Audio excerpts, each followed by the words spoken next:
welcome to LOA Today. I'm Walt Thiessen. With me today is longtime listener, poet laureate, and Taya Master Anne-Marie Young. This is your Daily Dose of Happy. We are so happy you decided to join us today.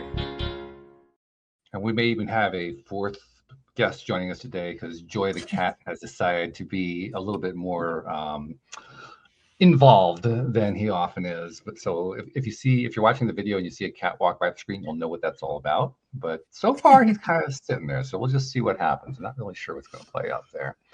But what I do know is this: we had Dr. Mark Hicks on last month, Dr. Mark A. Hicks, on last month, and it went really well. The only thing that was missing was Anne-Marie couldn't be here that day. So, we're in a new year. We figured, well, let's do it all over again. We can do it this time with Anne-Marie because she's available. And Anne-Marie, when we were talking before we got started here, we pretty much agreed, Dr. Mark's pretty much on the same page as we are, right? I mean, it's like Definitely. It's the same stuff we talk about, right? Yeah, we just had a brief catch up just to find out what was on the last show and went through his 5 pillars. Definitely everything that we cover. Absolutely. Yeah. So this is all going to be very familiar. If you did not catch that show, I refer you back to it. It was about, I'm going to guess this. It's going to be about 10 episodes ago. So just flip back through the listings and find the previous show with Dr. Mark and listen to that, because that's where you'll find out more about the 5 pillars. Today, we're just going to kind of wing it a little bit and kind of expand the conversation because, well, first of all, love is a lot more than just 5 pillars. I mean, it's life. It's a major portion of life. It's a portion of life that we often kind of skip past, maybe even forget about for large chunks of time. Dare I say, even ignore entirely for large chunks of time, depending on who we are. But nevertheless, it still goes on in the background all the time. It goes on in the subconscious minds. It actually becomes the source of a lot of distress in the subconscious mind. It becomes the missing piece in a lot of those subconscious narratives that go on. So regardless of the way you look at it, it's a big player. It's just that we just don't pay as much attention to that. Dr. Mark, why is that? Why don't we pay attention? It's so obvious. We should be paying attention to it. Why don't we do that? Well, it is. It's so obvious. It's right in front of us. It's something we sort of talk about all the time and yet don't really pay attention to sometimes. And I think at least one of the reasons is that we sort of assume that love is easy and natural, especially if we grew up in a family that was even halfway functional, a family that was not abusive. That, by the way. Yeah. I qualify that because every family's crazy in their own way. Every family has their quirks. Every family's a little weird, and that's okay. What we hope is the family is not abusive or toxic. Yes. That's what we hope to avoid. Which happens anyway. Happens, and it happens frequently. So if you grew up in an abusive household, love might be a topic you just want to avoid. It might be a topic that brings up a lot of bad memories, and you think love is just not for you. In fact, I talked to a person recently that said, I don't believe love exists. I think it's a fantasy that people buy into. She didn't say this. This is my interpretation, but she said it. The way she said it made me think that she thinks it's like Santa Claus. It's something that we all agree on. It's something we have fun with. It's something we enjoy. It's something that that people can kind of buy into for a while, and we can have fun with it. But it doesn't really exist. Hopefully, no children are watching at the current moment. Actually, that's an interesting parallel right there, because I think it's a really good parallel. I mean, you will get different opinions where Santa Claus is concerned. Just watch see a few of those opinions. But the fact is, for a lot of people, Santa Claus and love are almost identical. They're equivalent. It's just a fantasy. It's just something that we all kind of enjoy, but it's not real. It's not tangible. There's no real evidence of it. In fact, you can find a lot of evidence against it in the world of if you really start thinking about it. And that's where she came down, is that people just fantasize about it, and they live out that fantasy sometimes in their own imagination. They create that fantasy if they're lucky with a partner. If the few lucky ones that come along might even be able to live out that fantasy. But to her, love did not even exist. And For others, love, they would argue a love exists. They grew up with it. They grew up in a functional family and they experienced love, and they began to think, that's easy. It just happens because people love each other, your family. And if you're married, you have siblings, you have friends, you just love them. And it's supposed to be easy. And then people are shocked to find out that it's not really easy. Relationships are work and they fail, and it doesn't come naturally.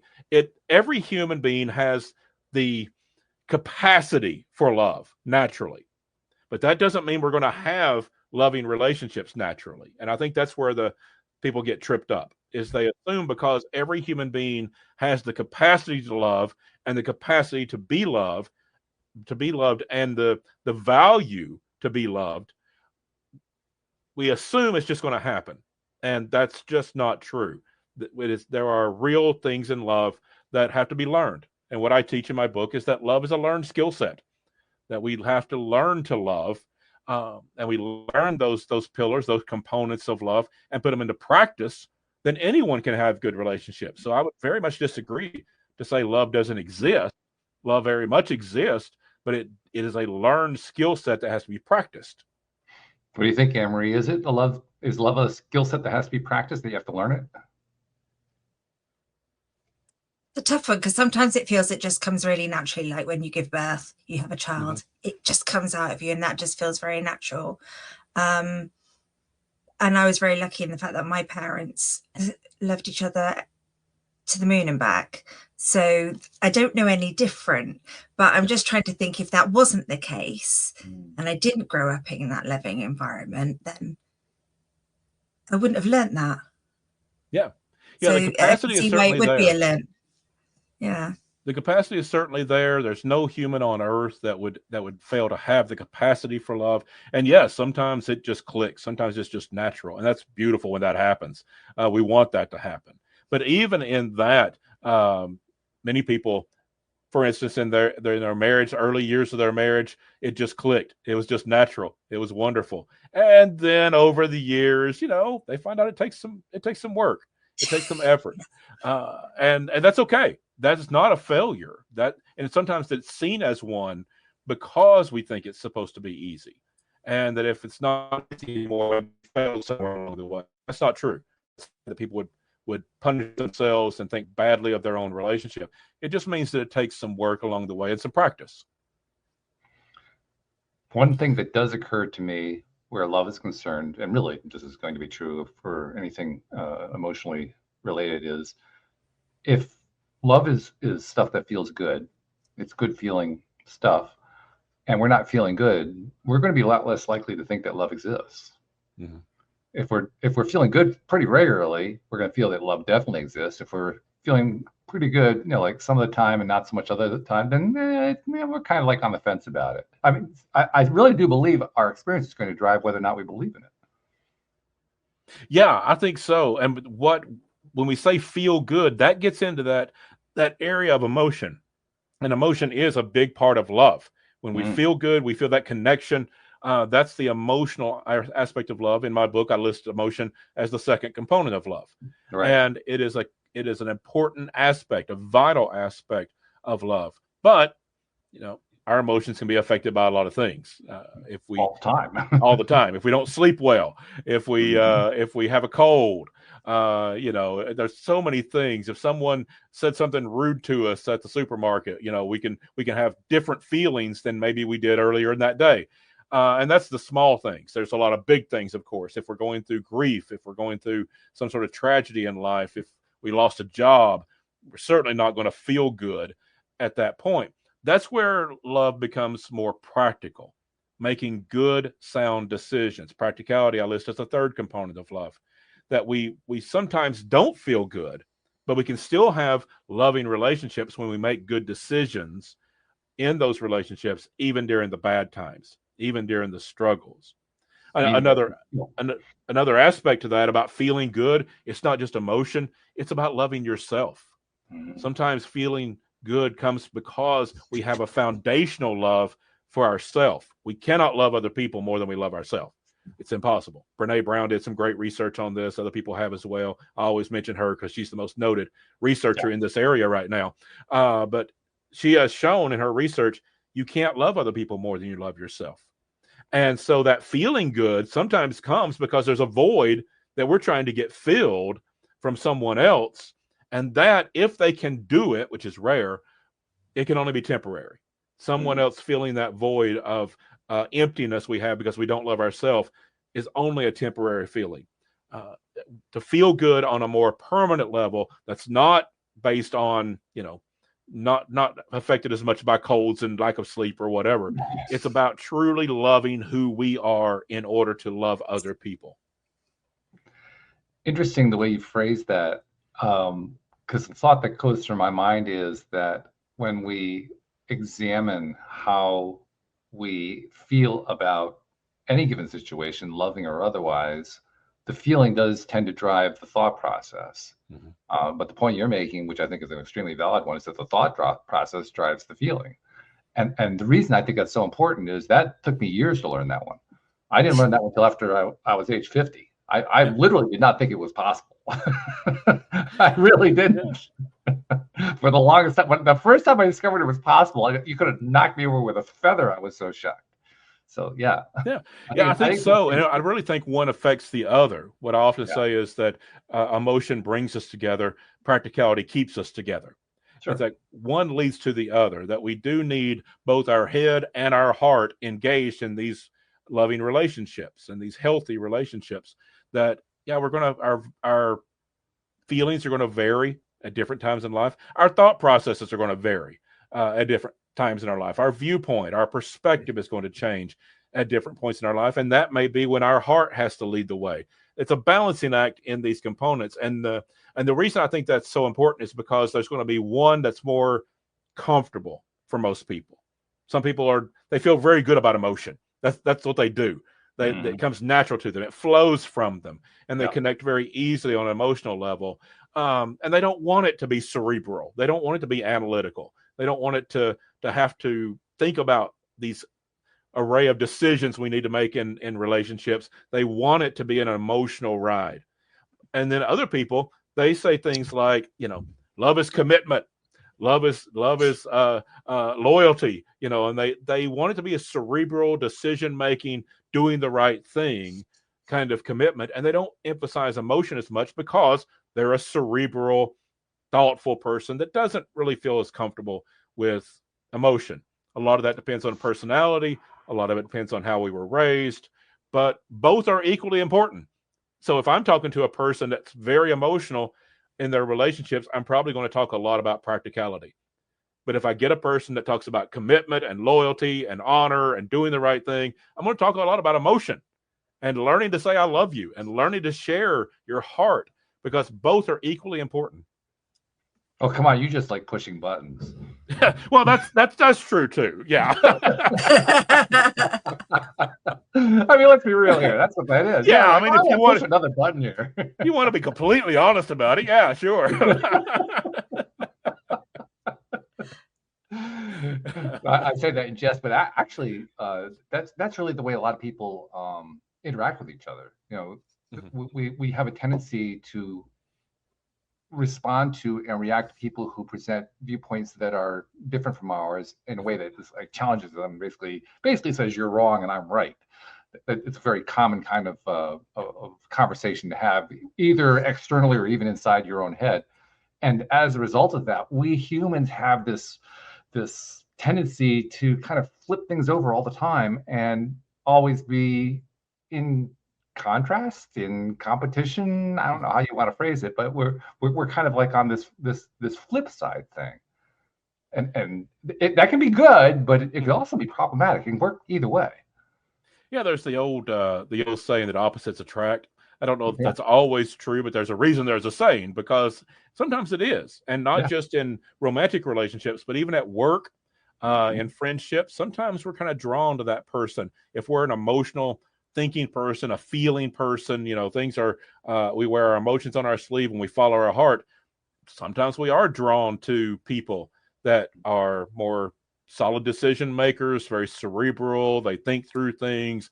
That can be very helpful, and vice versa. Sometimes people that are cerebral, they like being around the more emotional people up to a point, But at the same time, we get on each other's nerves when that's not the person we are. So we are drawn to it. We need it. But it gets on our nerves at the same time sometimes and draws those struggles in relationships. And that's why it's important to understand it's not right or wrong. It's both. And if we can do both ourselves, that's the healthiest scenario. Even if it doesn't come natural, learning to do the one that is not as natural to you is important. But it's also important sometimes to let other people kind of lead the way and learn from their example if that's not as natural to you, particularly if you have an opposite in your marriage. Yeah, well, certainly that would be a primary place to learn. I'm not sure that people start at that primary place. They probably more often start with the guy, they see at the other end of the bar, and they're talking to that person rather than the home relationship, because that one's safer, right? Yeah. You're less likely to get into fisticuffs over that one. Yeah, and some of it is just, at one time, I think a lot of it was kind of random. More and more people are meeting online with profiles and AI connections and, psychological profiles and those type of things. So you may more and more get linked up with people that are more compatible with you. But then it's still important. If you've got two very emotional people, heart-led people in a relationship, there's still decisions to be made in that relationship. Still practical elements to making a relationship work that need to be thought out. So understanding that it's not just about that initial connection, it's about building a healthy life over time. That's making me think of something. I went through a divorce a couple of years ago, and so I'm readjusting to the I guess you could call it the singles market or the singles environment. Perhaps it's the better way to describe it. And as I'm doing that, I am much more aware than I was of the mindsets, the attitudes, the expressed beliefs that tend to come out of that population. And I have to admit, I'm almost shocked now. I try to think back to before I got married. Was I in that same mindset? And probably was to an extent, but maybe just having gone through what was mostly a healthy marriage kind of fell apart communication-wise the last few years. But up until then, it was pretty good. Coming out the other side and just being amazed at how few people really have a good handle on what they're looking for in a relationship. I don't care what kind of relationship, whether it be a primary relationship, a business relationship, a friend relationship. It's almost like half the world is waiting for the other half of the world to tell them what kind of relationships they should want. Yeah. I mean, do you see that, Anne-Marie? Do you experience that? Yeah, I was just thinking about that as you was talking. I've got somebody who's doing the same job with me. He's just joined our company, and we actually work really well together. But I'm trying to understand him as a person, and vice versa, because we've been chucked together in this situation where we're spending 8 hours a day with each other. I haven't chosen that. I'm not unhappy with it. It's working really well, but it's just, you are thrown together with all these people. And also, if you think about it in a relationship, I met my husband 26 years ago, but he met a different version of Anne-Marie. Anne-Marie now is very different, and he's very different to who I married. So you've got to grow together. Oh, absolutely. You hear so many people that say things like, well, that's not the person I married 20 years ago. And well, of course not. We change. That's absolutely true. That is not the same person. We change over the years. And that is that idea of staying in love first with yourself, to love who you are through all the changes of life and continue in that love so that you can continue to give love to your partner and accept them as well as you accept yourself. And it is that, again, that practical side of understanding the changes of life, understanding the development of life, communication through that. That's a practical skill. It's a learned skill. You can learn how to communicate. It's a difficult skill. Not everybody masters that very easily, but it is a skill that can be learned and can be developed. And learning to do all those things, learning to have fun together, and enjoying life together, even though life is difficult, and having all these things over time.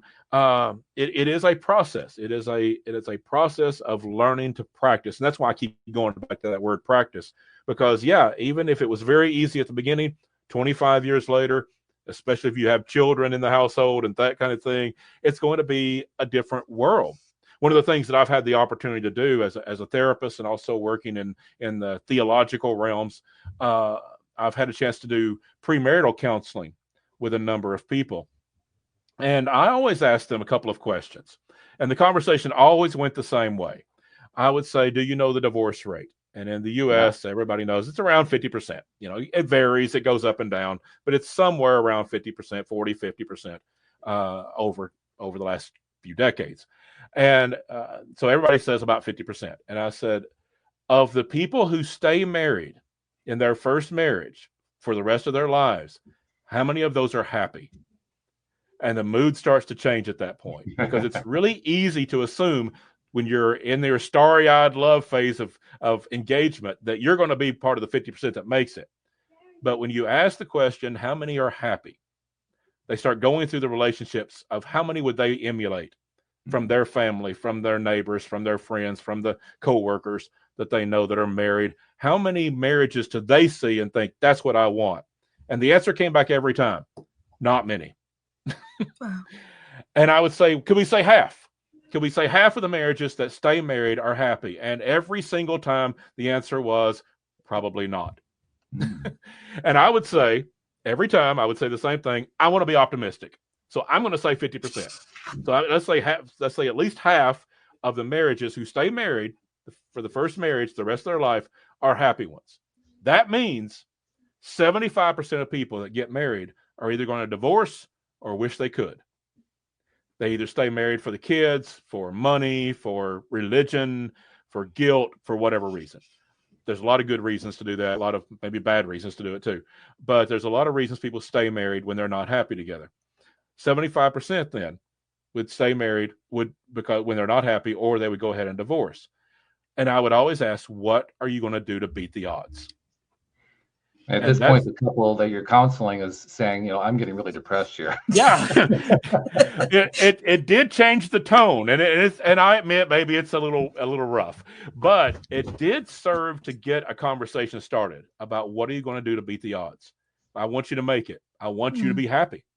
That's why I'm here as a counselor. I want you to be happy in your marriage. So what are you going to do? Understanding that if you make it and you're happy, you've beaten the odds. So it's not just going to happen. And that's what my book is about, of beating the odds. It's a heck of a question, because honestly, I'd be willing to bet most. I mean, you tell me, Emery, because you know as well as I do what it's like going into a marriage. I'm willing to bet that if you ask that question, you get a lot of gaping mouths and blank looks, because they don't know how to answer the question. Yeah. There's not enough background. There's not enough personal experience to answer the question. Yeah. It's exactly. And I had, because I got married in the church, I had to go to get a little bit of premarital counselling, and that question never came up. And I was trying to think, what would my belief be? And I only have the example of my past, which fortunately was a good experience, and sort of with my parents, you know, having that role model. But if you haven't got that, and 75% of the country don't, that makes it an even harder question. It's a very, that's why love is not easy. And we talk about coworkers, we talk about friendships, we could bring similar kinds of conversations into the mix. But talking about marriage and romantic relationships, most either don't make it, or at least a percentage, I'm guessing, I'm just putting a random number on it, but at least a percentage are not happy. They're staying married for other reasons other than they are happily married. And so what we want is for people to beat the odds, to change that, that people can learn to practice love, that even though there will be hardships along the way, what are the building blocks, the pillars, the components, the aspects of what love is? Because what we don't do in society is talk about what love actually is, the foundational pillars of what it is, to practice it. That's another way to get a lot of good blank looks from people. Yeah, ask them what it is, and they're like, I don't know. It's just kind of, you know it when you feel it. Exactly. We just sort of randomly assume that if you're with the right person, that it will just happen magically. Well, there are people you're compatible with, and those you are not, and that's a reality. But even those you're compatible with, life gets in the way. There are a lot of difficult things along the way in every relationship. And so there has to be that practice of what love is and how we actually live it out.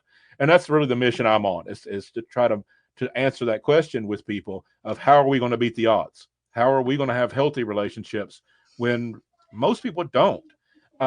The Surgeon General of the United States put out a report last year saying that the United States is in an epidemic of loneliness.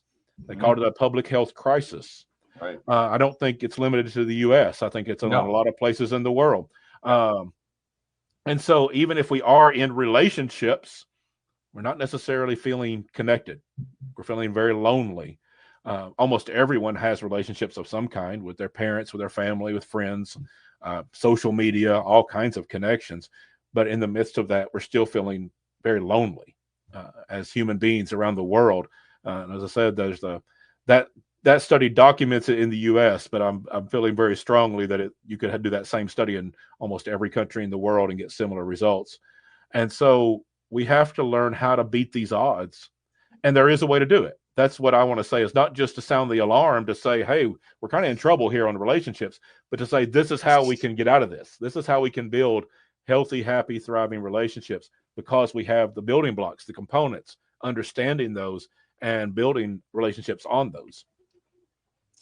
Which is great, because if you go into a job, if you go into a loan agreement, you know all this information, you know exactly what you're dealing with. And actually marriage is a lifetime thing. It's an even longer commitment. And those questions don't necessarily get asked. Yeah, we go to school. For many jobs, you're required to go to university for 4 years, maybe 6 years or 10 years, depending on the job, to get a master's or a doctorate. You go to 1 or 2 years of trade school. You're going to work as an intern or apprentice on many jobs. And then when you go to that job, you're going to spend a year or 2 years as an entry-level employee, very many times, making minimum money, because you're expected to learn that job. What you didn't learn in college and at university, you learn on the job, the real world. And so we're spending years preparing for a career, for our job, to make money. We do the same thing if we take up a hobby. If we take up golf, it's very likely that you go to the pro shop and take a couple of lessons, or at least go on YouTube and watch a few pro golfers, showing lessons. We spend some time and some effort learning how to play that game in order to enjoy it, to be good at it. And maybe not good in the sense of professional level, but just enough to enjoy the game. We put all this effort into learning all these things in life: how to cook, how to drive a car, all these things that we learn how to do, that somebody shows us this is how to do it. And then when it comes to how do you build friendships, how do you build a healthy marriage, how do you build a healthy family, we just say, do it the way your family did it. And if your family was wonderful, that might work. And if your family was not, it might not. And even my family was wonderful as well. I can relate to what you're saying, Anne-Marie, because I had wonderful parents that adored each other, and I had a great example of what marriage is. And yet I just assumed, coming from that family, that that's just the way it works. You meet somebody you're compatible with, and you live the rest of your life happily ever after, the way they did. And because I was so naive coming out of a healthy family, I didn't know how cruel the world could be. And I ended up in a horribly toxic first marriage. I did not know all the things I know now back then. And it was just a horrible experience. And it ended in divorce. And so even as I came from a healthy family with a good example, for me, that created a naive view of the world, that I didn't understand that not everyone's going to be that way. Not every relationship's just going to happen the way my parents did. And it was a dreadful experience. Now I have a second chance. I'm remarried. I have a wonderful relationship. I'm very fortunate. And I have often said I have had a bad marriage and a good marriage, and good is better. We need to learn good. No doubt about that. So for me, this comes right back to what I was talking about earlier when I spoke about people, particularly in the singles market, because we're talking a lot here about romantic relationships, but this applies to all relationships. People who are looking to other people, the people that they're hoping to connect to define their relationship for them. Yeah. And to me, it's insane, because how can you possibly get the kind of relationship you want if you don't know what you want? Yeah, that's so true. In lots of areas of life, you ask people what they want and they can't define it. Right. In their job, in their career, in their financial life, everything. But yes, to your point, even in relationships, you ask, what do you want? And, maybe they know what they are attracted to in the sense of what a person might look like. And that's important enough. I don't want to downplay that too much. Sure, you want to be attracted to a partner, of course, but that may be as far as it goes, is a type physically that they enjoy looking at, but not really understand the depths of relationships. And when you don't know what love is, you don't know what you're trying to accomplish, and you're trying to get someone else to define that for you. And I would go a step further, that not only are we trying to get people to define what a relationship is for us, we're trying to get other people to define who we are for us. Yeah, that's even worse. And that's the struggle, is we're looking to be validated by other people, that if somebody loves me, then that validates me, and then I can love myself. And that sounds logical, but it absolutely does not work. Yeah. It's one of those things that if we think through it, okay, that sounds like that might work. You get a spouse, a partner, somebody who's just wonderful, and they love you and they accept you, then it's going to be a lot easier to accept yourself. It sounds like that would work. It absolutely does not. You have to love yourself in order to love other people.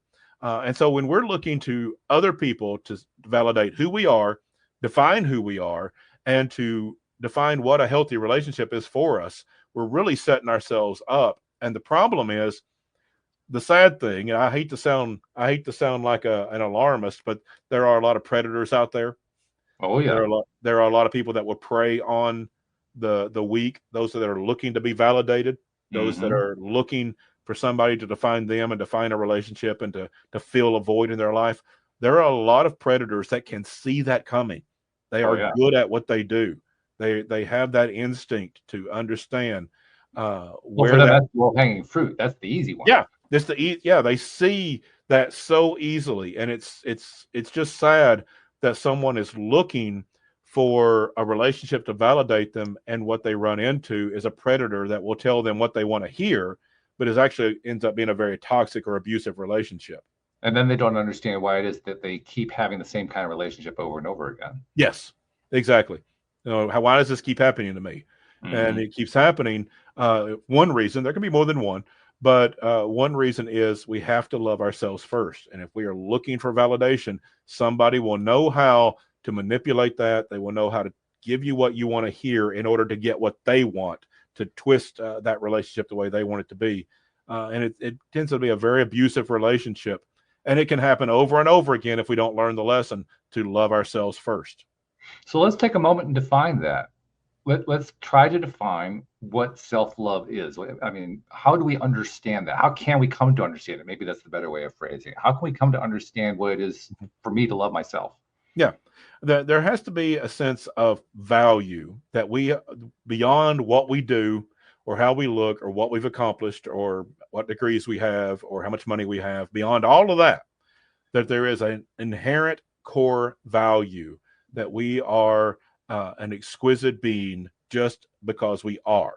I like that word, exquisite. Good choice. And that's just who we are. And I always have a little analogy, and I believe I may have shared this on the show before, but if you'll indulge me again just for a moment. We do it all the time, don't worry. Yeah.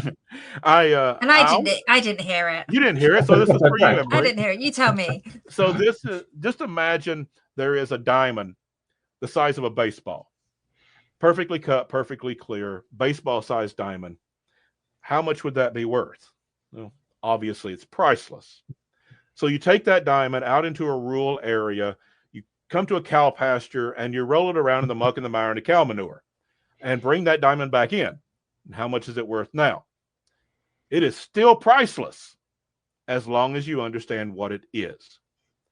And what we have to come to understand, if we understand self-love, is that all the stuff in our life, the mistakes we've made, the stuff people have done to us, the things that have just happened, all the very long list we all have of regrets and struggles and hardships.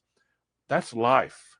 That's being rolled around in that muck and mire and cow manure, which is life. Doesn't mean life is bad. It just means that stuff happens. But underneath that, we are still that exquisite diamond. We are still the exquisite human being that we were created to be. And the work of life and the work of love and the work of purpose and all of these things is to clean that up, is to start cleaning up and seeing glimpses underneath of how valuable, how precious that we all really are. And washing the muck away. Yeah, washing all that muck away. And that's the purpose when it's done well, of faith and religion, of getting rid of the muck and understanding the exquisite of the created being that we are. That's the purpose of psychology and counseling, is cleaning up all that muck and understanding our own value. That's the work of philosophy, is cleaning up all that muck and understanding who we really are. There's so many fields that have that as their center core, because that's who we are. We are that exquisite creation. And when I say creation, some people will acquaint that with God, that there was a supreme being that created us. From a Christian perspective, the Bible says that we were created in God's image, and God is love. For others, our creation was not from a divine being, but it was from evolution, billions and billions and billions of years of evolution, that random events came together so that we could be a person, an entity that has the capacity for things like love and laughter and connection. And I'm going to argue that that's an amazing, absolutely incredible origin story too.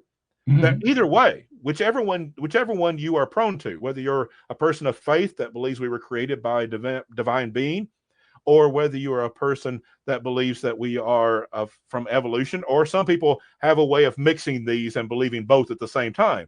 Well, they're crazy people like me. I mean, I kind of take it to the point where I created me, you created you, we all created ourselves. And whatever road you take, how does that work? Whatever road you take, it's an amazing origin story. That we as humans are amazing in the sense that we are who we are, that we have even the capacity to love. And we do have the capacity for thought and for connection. And we have that heart and head knowledge that we can connect on so many levels. We are amazing beings. We don't always live up to that reputation, but we are amazing at our core. And as I said, regardless of your origin story, it's an amazing origin story. And what we see, though, on ourselves and others is that muck and mire and cow manure. And what we understand is that's not us. That's the stuff we go through in life. That doesn't define us. What defines us is who we are. And if we start catching a glimpse of that and start practicing that and saying, okay, that mistake I made, that's not who I am. That's stuff that's a mistake I made that I can now correct. Or what was done to me, especially if it was an abuse, is to understand that was done to me. That was not who I am. That doesn't define who I am as a person or my worth. It's what someone else did to me who has their own issues of worth. And so when we start to catch a glimpse of that and see that our job, our purpose, our destiny, our calling is to clean up all that muck and realize who we are, it becomes a lot easier to start loving ourselves. And when we love ourselves, we have the capacity to love others. I like that diamond metaphor because of two things. First of all, it's a great way to tie in value, which is, of course, what you were doing there, tying in the concept of value. But it's also a great way to tie in the concept of appreciation and gratitude, because the wiping away of the muck is literally increasing one's perception of the value of the thing. It is appreciation.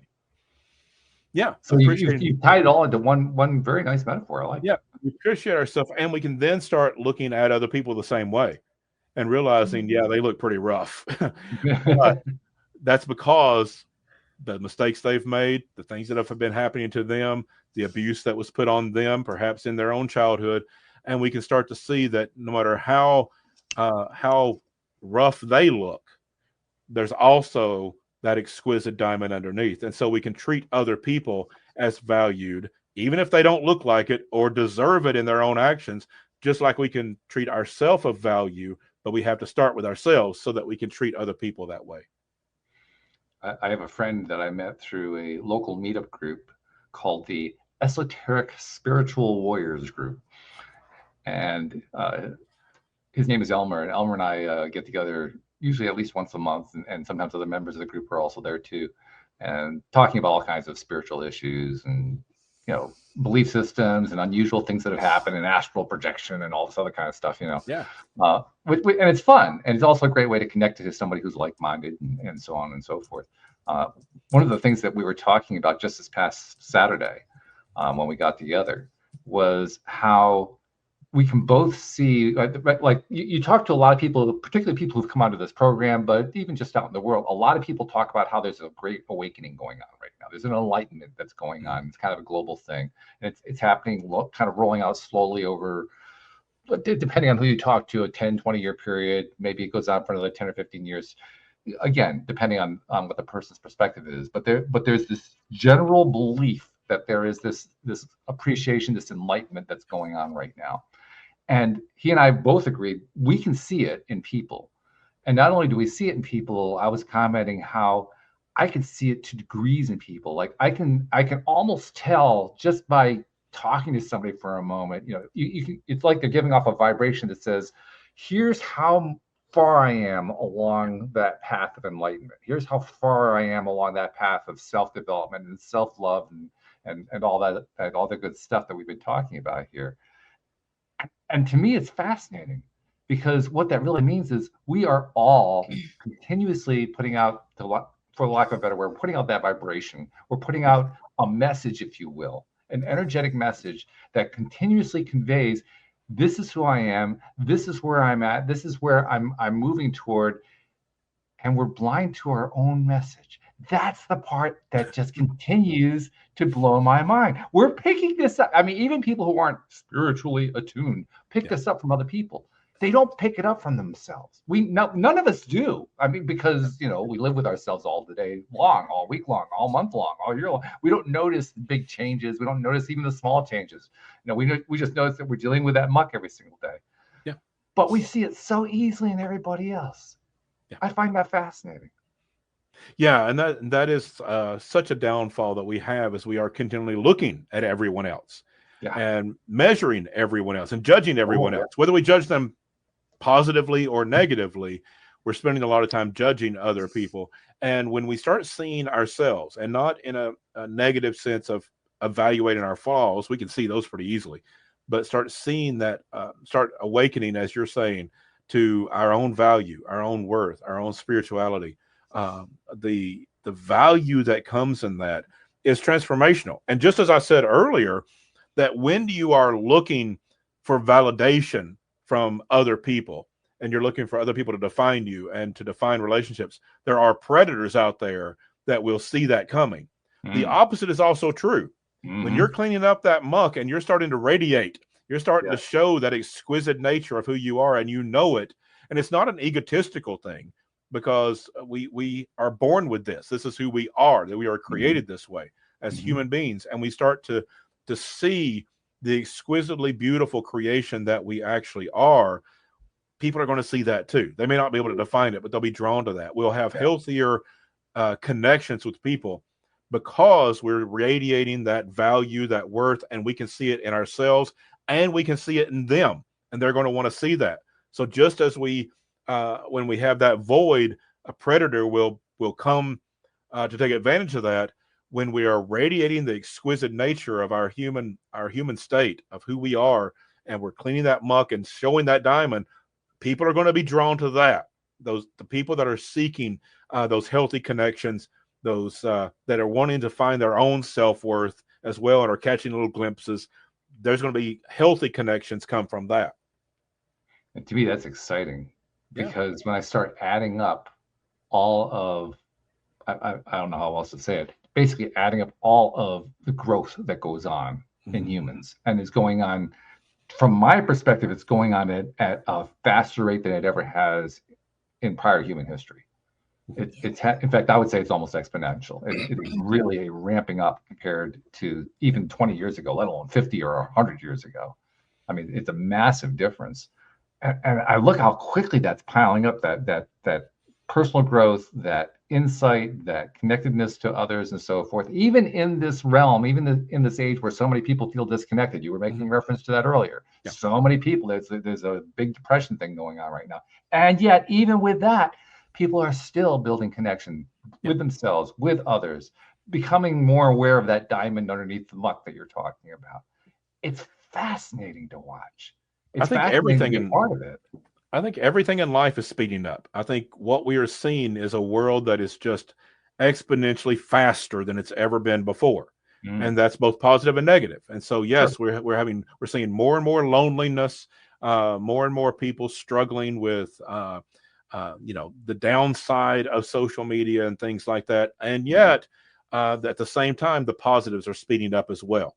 And we need to foster that, the sense of what love is, and the spiritual connection, and the understanding of human value. I agree with you. I think there's more and more people that are coming to ask that question at the very least, and beginning to answer it in positive ways. And there are connections because of social media and because of shows like yours that we can have these conversations that is speeding that up as well. And I think that's what we're wanting as humans, because it's easy to see how the negatives have sped up so much. It's so much easier to have conflicts around the world than it was 100 years ago, 200 years ago. It's just so much faster that pandemics, as we came through 5 years ago, that wasn't as much back 100, 200 years ago. It existed, but people weren't traveling as much, didn't have air travel and all those things. Now everything moves fast, but these positive things, these spiritual awakenings, when they start taking root, they grow much faster as well. And that's what we need. Yeah. And they're powerful too. They're quietly powerful. They don't make a lot of noise like the negative ones do. Right. Negative ones make lots of noise. They're very noisy. They're the ones that everybody sees easily because they're so noisy. Yeah. But the positive ones are very quiet, but the power behind them is immense. Try to move it.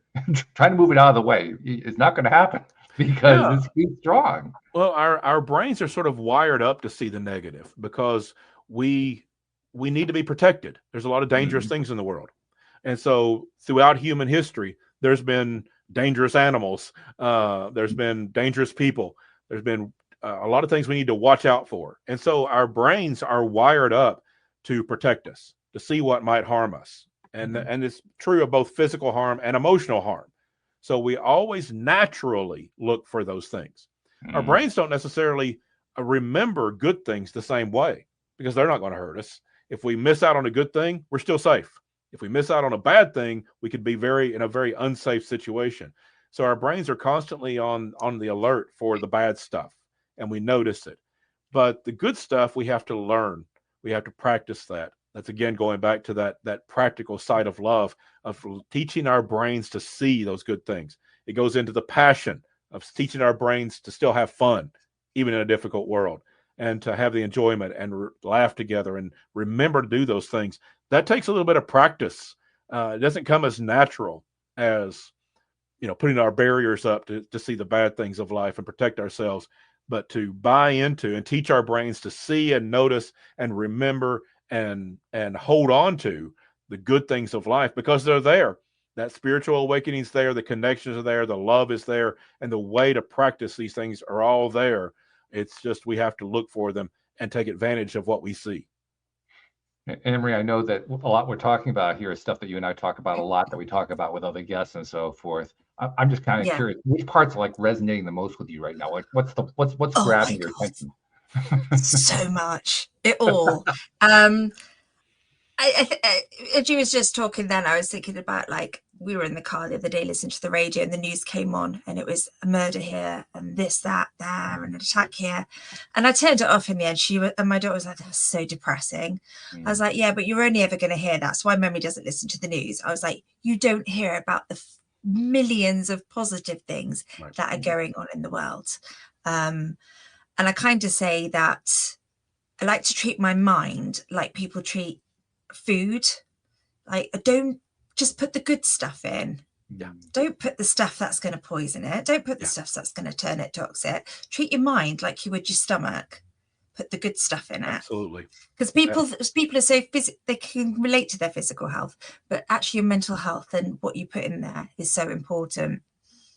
I love that. Can I quote you on that? I think that's fabulous. That's a great Absolutely, analogy. you do that. Yeah, that's a great analogy because it's true. It affects just as the food affects our bodies, what we put in our minds is going to affect us, and it's going to be much more easy to see the bad stuff. And as you point out, the bad stuff is going to be pointed out to us much more through the news, through the media. The negative stuff is going to be there, and so we have to look for the good stuff and pay attention when it comes, and not let it get lost in all the negativity. And to have that healthy mind, it takes putting the healthy things in. So true. Yeah. The healthy mind is something that I kind of think that, well, this ties back to the whole enlightenment thing we were talking about a moment ago. I think the enlightenment thing is driven by the fact that people are becoming more aware of the health or lack thereof of their own minds. They may not have answers yet. They may not have even defined, going back to the earlier question that we raised, they may not have even defined what they want their relationships in life to be like. But they do have some sense of where their health level is, mentally speaking. And to one degree or another, they're trying to wrestle with that. Yeah, and it really, in fairness to us that are wrestling with all of this, it's a fairly new phenomenon. Psychology, that really is the science of mental health, is a pretty new field. 1900 or so is when it began, so 125 years. That's vastly different than some of the other fields that are out there. Agriculture, for example, is as old as humanity, and so as a field, as a understanding, mental health has only been part of the professional world. Sigmund Freud is often seen as the trailblazer there. There was others, but that's around 1900. And so we really didn't get into modern psychology until about the 1960s, and it's continued to evolve and change. And so the concept of mental health is probably on about 25 to 50 years old as far as the general public knows, because it takes a while when a new profession comes on the scene. What Sigmund Freud was studying in 1900 or so was not heard by the farmer in Kansas in the U.S. or a factory worker in New York City. That they weren't hearing that. No. So when did we start really hearing about the importance of mental health and how to develop that? Just within a few decades, not long at all. And so we're just getting into that. It's really in its infancy, but because we are in this era where everything is moving so fast, it has grown so quickly that people kind of assume, oh, we've known about mental health forever. Not really. This is all new to us, and thankfully, it's starting to take root. That's why some of the stigma was at the beginning, because people just didn't know. People are always afraid of what they don't understand at first, what they've never heard of before. So mental health was a stigma. That's changing. Has further to go, but it's changing. And we still have a ways to go with it. But this very new phenomenon is definitely taking hold, and people are understanding your mental health is just as important and tied to your physical health. Definitely. Can I ask you a question? Of course. Do you think in some ways we're going a bit to mental health? Because my daughter a couple of years ago said to me, Mum, have I got mental health issues? I was like, no, darling, you don't. She goes, but sometimes I feel sad and this, that, and the other. That's normal. And I wonder if we're impacting people's resilience by going, a negative emotion, that's what you need to talk about it. Sometimes you need to feel those negative emotions. So do you think there's a balance that's going a bit to the other scale? I think it can. I think you have an important point there. And I think it goes back to that infancy, that we don't always know how to handle something that's so new in our culture, that some people will push it way too far and not quite use it the right ways. And that's true of every field. Every field of study has that element to it. But yes, we can overemphasize mental health as if we're supposed to feel good every day, and if we don't, there's something wrong with us. Or if we have a diagnosis that there's something wrong with us, that's not true. That depression, anxiety are part of life, but there are also chronic conditions, and so we've not quite learned the right language We've used the word depression to mean everything from, I just didn't sleep well last night, I don't feel good, to, I watched a movie that really just broke my heart. The storyline just ripped my heart out, and now I just feel so down. To there are people who have an actual brain condition. There is a chemical condition in the brain that needs medical treatment. And those are vastly different things. Feeling the blues because, your sports team lost and you just feel really down about it. That is a depressive state, but it's very different than having a chemical condition in the brain that causes you to be depressed that can be treated with medication. Those are different things, but we call both depression. When a person's going through grief, they've lost someone close to them, they've had a person in their life who has died, there is a state of depression. That's very different than, again, the other examples that I've talked about. But that condition can lead to chemical changes in the brain that do need medication, but not always. And so we use the same word for several different, vastly different conditions. And so I think your point is well taken, that sometimes we just don't have a good handle on this.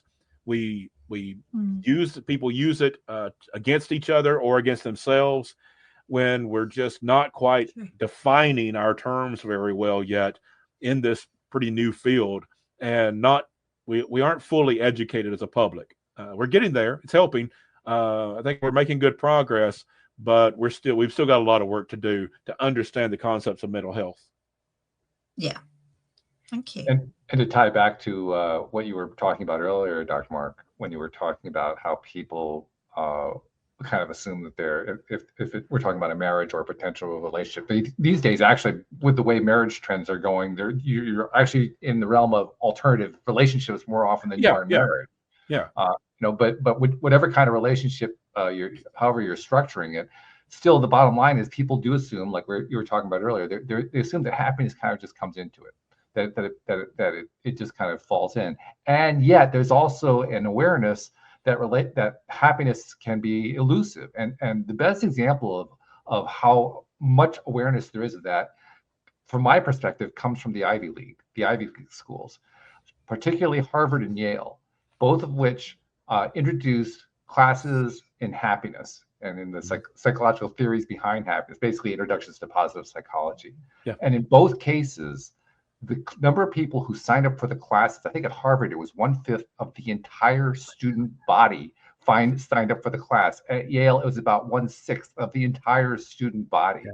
Because those people, particularly in an Ivy League school, they're so stressed out. Yes. They get so easily depressed because they were always the high achievers. They were the valedictorians of their own classes, and now they can't even hardly swim. And they're dealing with all this stuff, all the pressures that they put on themselves, that the school puts on them too, and so forth. And they're realizing, I don't know what happiness is, and so they start taking classes in it. So to me, that's an indicator that we do have a tendency to think that, well, happiness will just kind of come, but there's also a large chunk of us that are saying, I got to go find it. I don't know what it is, but there's an expert out there who's going to teach it to me, and I got to find it. Yeah. That's what I did. Yeah. Yeah. That's what everyone has to do. You have to find it. Now, some of it is based on personality. Some people find happiness easier than others based on their personality type. Other people, people that are more cerebral, that kind of thing, they tend to overanalyze things sometimes, and it's harder to be really giddy when you're analyzing all the time. But everyone has the capacity to be happy, and that's really our goal. And so many people struggle with this idea that, well, I got married or got into this relationship because it was supposed to make me happy. I got this job because it was supposed to make me happy. I had these kids because they were supposed to make me happy. I bought this house because it's supposed to make me happy. I'm not happy. And especially when you get into your 30s, 40s, and you've got all these accomplishments that you've checked off the list and it's not making you happy, that's where people start thinking maybe it's them, or maybe I'm just not going to be happy, or maybe love doesn't exist. And a lot of this stuff comes back to, how do you have a passion for life? And how do you develop this passion for your family, for your job, for what you do? It's not going to be fun every day, but it is going to be fun some days. And that's where we fall down. is that because it's not fun every day, we're not looking for it to be fun any day. Because we're so busy running the household that we forget to enjoy running that household. We're so busy trying to keep the kids alive and not injured and fed that we forget to just have fun with them.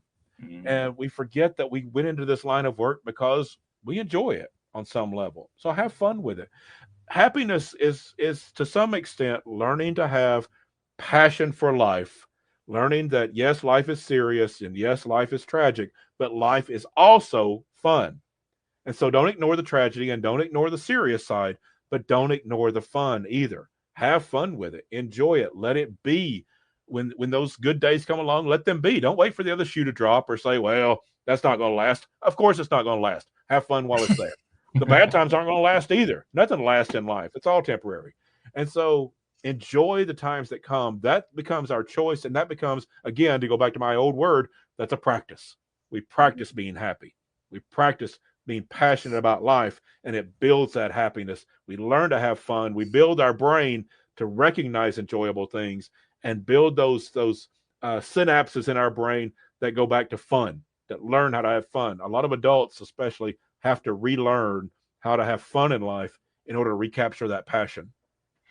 Dr. Mark, do you get the feeling that we went through the hour faster this time than we did the last time? Every time it gets faster. I do think that. And I was amazed how fast that hour went last time we talked, and now it just flew by. If you keep having me on, it's going to be just light speed. We're going to cut down about 15 minutes to make it an hour at some point. I mean, it's crazy. That's got to be a sign of a good show. It is. It actually is. Every single time. That's probably my number one way of gauging how successful I think a particular episode is. If it flew, I know that one's a winner. Yeah. I don't know who's going to resonate with it. I mean, I never know we talked about that last time you were here. Sure. And in fact, I thank you, like I so often do. I thank you for all the people you've helped out that you didn't even know that you were helping, because it's a very important thing. But I also have discovered that the more enjoyment we have on this show, the more people we're helping in ways that we don't know about. Yeah, because it's also helping us, and that's the indicator. That's how we know. Yeah, and that's why it flies by so quickly. Yeah, that's amazing. A fun show. I enjoy being here. This is my second show, and I hope it's not my last. Anne-Marie, what's your big takeaway today? I always like to have you tie these things together. I mean, yeah, like you have 15 things to draw on. Which one are you going to pull on first? Oh my gosh. I don't know if you've watched me. My eyes keep going here, there, and everywhere, because I'm like, oh, and just the reflecting and thinking like, okay. I think for me, the bit I'm going to focus on, because when it first started, I was a bit kind of confused, where you said you have to love yourself in order to love others. And yes, it makes sense. But I was just then trying to go back to previous Anne-Marie, who struggled with emotions a lot more, but still was in a good, healthy marriage. But then you were saying, if you don't love yourself, then, that's you go through the bad times. I was thinking, when we would go through those bad times, I wasn't a particularly happy person. Yeah. So I could then relate it. So I think do the work on yourselves. Love yourself first. It's a good relationship to have with yourself. And then if you can then be that diamond to the next person. Absolutely. Yeah, I like that. Be the diamond to the next person. That's a good way to phrase it. I mean, if you can't be the diamond for yourself, at least do it for the other person.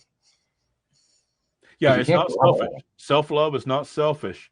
It is important for yourself, but it gives you the capacity to love your family more, to love your friends more, to be better connected to your coworkers. It is not a selfish act. It is a building of love that you can give away. And I always say being selfish isn't always a bad thing. No, it's not a bad thing. Taking care of ourselves is not a bad thing at all. It never is. Completely agree. I even invented a term many, many years before I even understood how all this stuff works, because I recognized back when I was in my 20s that the word selfish really was a messed up word, because it just got completely abused. So I invented a word that never took off, never caught hold. But to me, it describes it really well. What people actually mean when they say, well, that person's so selfish. What they actually mean is they're blind to others, which, when you think about it, really has nothing to do with self at all. Yeah. But that's what they mean by it. Yeah, that makes sense. Yeah, if we're blind to others and have no compassion for others, then yes, that's obviously a negative. But taking care of ourselves and having compassion for ourselves and loving ourselves is not at all negative. No, there's nothing bad comes from that. Yeah. So if anybody ever starts using the word otherblind, you can attribute it to me, but I don't expect it to pick. We'll work on that. Yeah. Start using it in casual conversation. Dr. Mark, thanks so much again for my pleasure. It's been fun again. Yeah. Thank you. We really loved having you. Thank you. And thank you to our podcast listeners everywhere. We'll see you all next time here on LOA Today. Goodbye, everybody.